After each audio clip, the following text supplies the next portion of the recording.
Banana Slam Jam.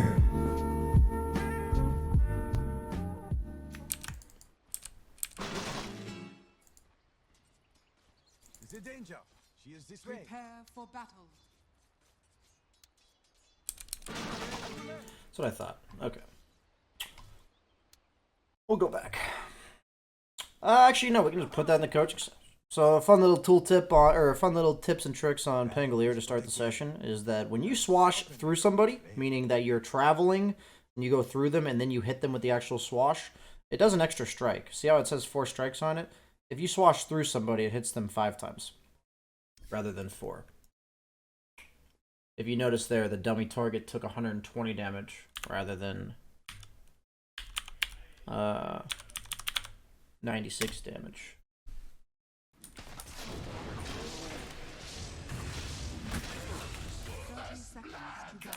Okay, decent start. A little bit of a replay bug telling us we have the dagger debuff on us. Good creep aggro usage so far. Rough.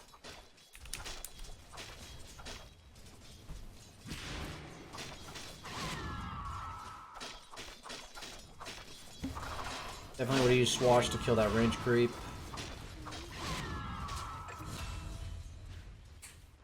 You already seem to know about that, though, so not gonna worry about it. Seems pretty basic. Yeah, you got that one. This is like a pretty boring lane. You pretty much just have to creep aggro as much as possible and then Swash the range. And that's what you're doing, so. That's why I'm not commenting all that much. You're flying yourself enough regen, which is good.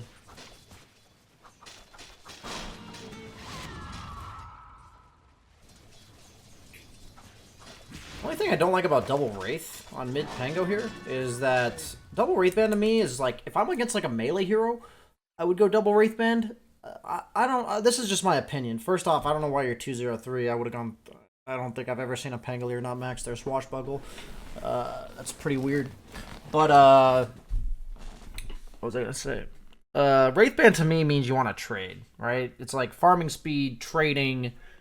And when I say farming speed, I mean like hitting creeps faster, and you're like trading a lot. So like if I'm an offlane Pangolier and I'm against a melee hero that I think I can trade with, I can buy Wraith Bands because when I swash on top of them and then hit them a bunch, you know, they'll keep getting disarmed most likely. I do more damage, I attack faster, all that kind of stuff. So it makes sense to go Wraith Band. But in this lane, you're just trading. Like you're not like when I say just trading, you're just trading farm. You're never harassing her. Like, you're never going on her, you're just dodging the daggers, and you're trying to get out of the laning stage. So in that case, I think it's a big deal that you itemize for past the laning stage. And if I'm like a roaming Pango, what I mean by roaming is if you're not farming and you're like taking fights, I don't really see how Wraith Bands like are good for you. If you're farming, I feel like I'd rather have mana regen because Swashbuckle will farm faster than Wraith Bands will ever make you farm. So I don't really see the point of Wraith Bands here. I'm not saying Wraith Band Pango is a bad thing. I've seen it and I've done it, but I think specifically in this lane, it makes no sense to go Wraith Band. And you're also against heroes that Wraith Band doesn't really do anything for you, meaning that you're going to die to Disruptor, Skywrath Mage and shit. Yeah, like, none of that's countered by Wraith Band. And you said you messed up when it comes to leveling your skill, so that makes sense.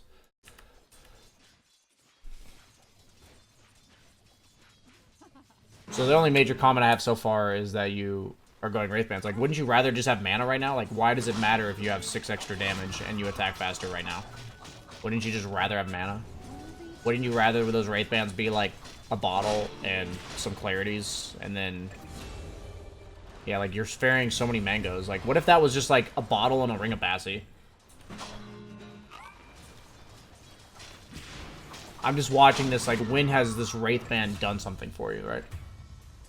So the way I would have viewed this lane is, I'm just gonna just stop and say it. So in the mid lane, there's like several dynamics that can occur. I'm not gonna bother going over all of them because I just want to talk about specific ones in specific instances. In this specific instance, the dynamic is she's not incredibly stopping you from farming, especially in your bracket. She probably could have been more aggressive on you, to be honest. I fast forwarded through a bit, But the fact is, you're bringing more regen, you're keeping yourself healthy, all that kind of stuff.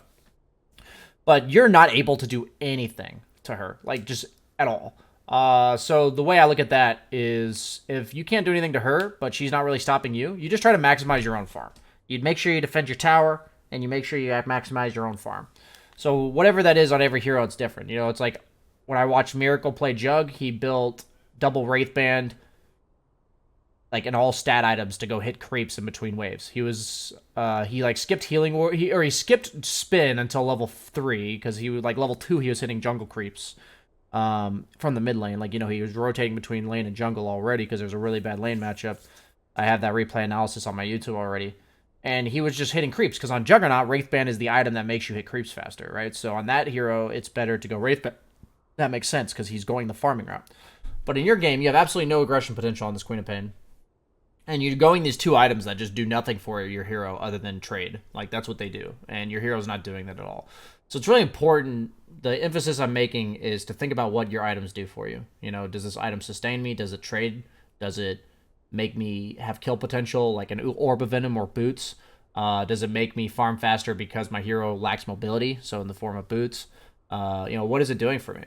What is my game plan? And so I'm not saying, I have nothing more to comment than you are swashing every wave, but why not swash every wave and then go kill a medium camp and then come back? Why not swash a wave and then, now that you're level, 3 swashbuckle, go kill the big camp instead? Like, why not stack this big camp and be really efficient? You could easily have farmed 3 or 4 big or jungle camps by now. And this Wraithband could have just been a Basilius, and the other Wraithband could have just been a bottle. And then at that point, you're not using all these mangoes. I think you've used 2 mangoes, maybe 3. I think like 3 or 4 mangoes, actually. And you've probably used more than these 2 clarities already. And if you have a Bassi, that's effectively a mango every 90 seconds. It's actually less than that. It's like 80 seconds. So if you buy like Bassi first item, for instance, then you're first off saving 125 gold or whatever between the difference between Bassi and Wraithband, but you're also saving yourself these mangoes. And the big deal is you're spending money on these Wraithbands that aren't actually doing anything for you.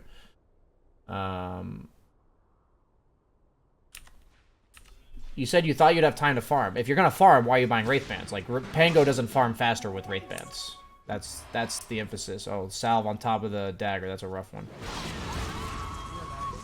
So lane's really bad because of this. You should straight up, based on how poorly this guy played the first 3 minutes, you should have been rotating between lane and jungle, and you should have been out-leveling him, to be honest, because Quap can't jungle. You were getting enough farm from the lane. You should just be maxed out on health regen. That's rough. I don't know if you accidentally canceled. Looks like you did. This is all an efficiency game. When you're 2,000, if you're less than 4,000 MMR, there's always things you can work on, but the fact is you're not efficient. There's no humanly possible way that you can be 2,000 MMR and be efficient. So I'm always going to harp on being efficient. So anything I tell you that you can be more efficient on, that should almost always be your focus, because those are usually the easiest things to fix. Just rotate between lane and jungle. You know, realize that on Pangolier, farming items mean mana regen, as well as sustain. It's like on right-clicking heroes, Wraithbands are farming items. Like Faceless Void, Wraithband's a farming item. While on Pangolier, Wraithband's a trading fighting item. It's not a farming item.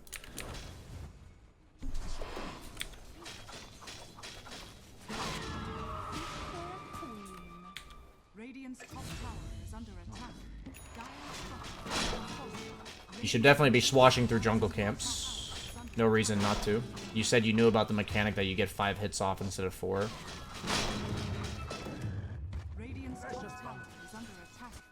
I would have definitely taken the Ocean Heart the way you're playing. That's crazy to me. You're literally in the river like 30% of the time.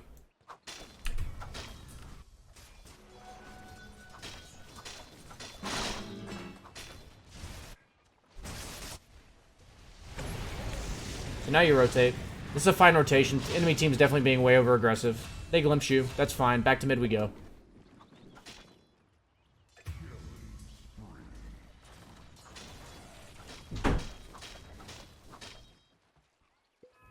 You're not taking this tower, by the way. Let's be very fucking clear. You're not taking this tower. Co-op's level 11, you're level 9, dude. You clear this wave and you farm. You clear this wave and you farm. That's all you're doing. To be very blunt, you need to recognize much better what kind of game you're in. And what I mean is what your hero has the potential to do. So I don't know how much Pango you've played. You don't have Dota Plus, so it doesn't show how many games of Pango you've played. But when the enemy mid's level 11 and you're level 9, I would say about 99% of matchups, you're not taking that tower. Like, it doesn't matter. Unless the guy is just not there. Like, if that Queen of Pain ganks bottom and then just stays bottom, which is bad, but they'll do that in 2K. The point that I'm making, if you're level 9 and he's level 11, you're not taking the tower if he's there. So the only way you're taking the tower is if he's not there. That's probably the simplest way to word this. So what I mean is why I'm harping on you so much is if you have the mentality that I'm telling you to have against this Queen of Pain who's 2 levels above you, you're going to do this. You're going to clear this wave right now. You're going to swash this next wave right here. You're going to swash this. Like, really quick. You might not even swash this. Your choice is to either instantly swash this before he comes, or because he's actually pretty scary, you just leave immediately. When you're this far behind in a laning matchup, the one thing you want to avoid is actually laning against the guy. It makes no sense to want to be in the same lane as a guy that's 2 levels ahead of you. And what I mean by that is, if you can get out of lane as fast as possible. If you can do something other than being in lane and come back to defend your tower, that's a great option as well. The emphasis is when you're behind in lane, your only responsibility always, any role, is to make sure that tower doesn't go down.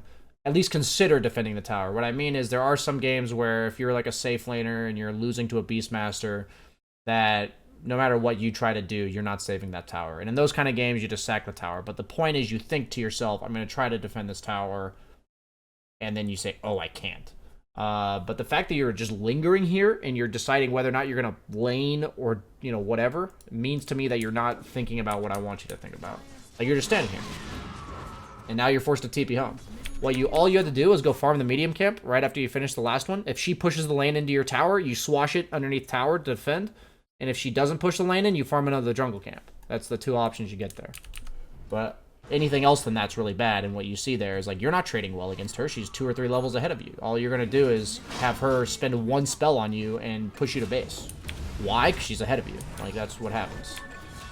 I'd say this rotation's actually okay. But I don't think... Okay, you know what? I don't think this is okay. I'm going to correct this. So the other rotation was good because the other team was extending on your side of the map. Like, they were all the way here. So when I'm behind, right, I'm thinking to myself, I'm trying to come back. And, okay, let's this is an interesting thought process. So when you're ahead, you have to think, how much of the map am I allowed to control? How aggressive can I be on the map? And then if anybody on the opponent team crosses that line, you kill them. When you're behind, or try to kill them. When you're behind, you think, how much weaker am I than the opponent? Where is the farm that we're allowed to have on the map? Like, what's left? Am I allowed to only farm our triangle? Am I allowed to farm, jungle near mid and mid lane? What's the farm I'm allowed to get? Like, how far is the opponent allowed to bully me away from farm? And then if the opponent does that, you make a play to, like, counterplay them, right? If they're overextending their lead. The only exception to that is when you're behind and there's literally nowhere to farm. Like, if there's nowhere to farm, that's when you aggressively smoke gank when you're behind. Because you're just like, well, shit, if we don't smoke gank, there's nowhere to farm. So if I come to the conclusion that I can't farm anywhere, I'm like, guys, we got to do something. There's nothing else to do. But if I feel like there's somewhere to farm, then all I do is say, okay, if one of them crosses the line, I'll kill them. But here you're making an aggressive play against a mid laner that's ahead of you. So what you can do as someone who's behind, whether or not you're a carry, you're an offlaner, you're a mid laner, is when your opponent who's stronger than you leaves, you can force either somebody that's not stronger than you to come defend the tower, meaning like a support, which potentially sets up a gank.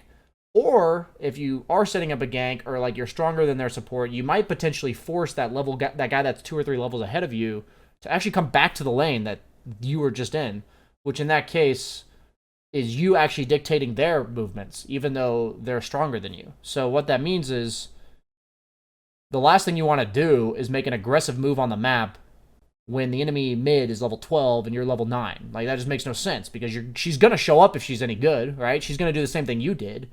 But this time it worked for you, even though you're behind. If it works for you when you're behind, you think it's going to work for him when he's 3 levels ahead of you? Of course it is. Like, it's going to work if he shows up. So whenever I'm mid and I'm behind, I always try to defend the tower as much as possible. And if the opponent leaves the lane, I try to force in the lane as quickly as possible. And after I've forced in the lane, maybe I'll consider rotating. Maybe. But most of the time, like making proactive rotations like this are real bad. Notice how often you're in the river. That's just another efficiency thing with the Ocean Heart. Yeah, I mean, I said I was okay with this. I should have been more picky. There was a 0% chance that was good. Like, it never works. The Clop would have had to blink in with, like, half health and just be a complete idiot. So, it's like, if people do stupid shit and it kills them, I don't be results-oriented. Just because you raised with a worse hand in poker and you won the hand doesn't mean you did the right thing. Take the mana talent. I don't know why. I think you must have either messed up again or you're crazy. One of the two.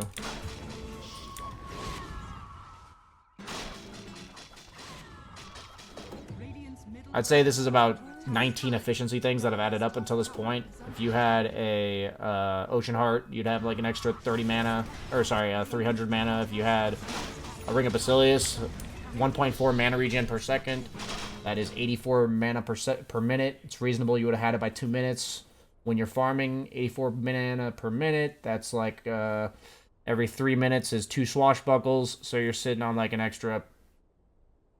What did I say you got at 2 minutes? So every 3 minutes is 2 swashbuckles. You're sitting on like an extra 8 swashbuckles of farm, which is a lot this stage of the game. Instead of this Wraith Band.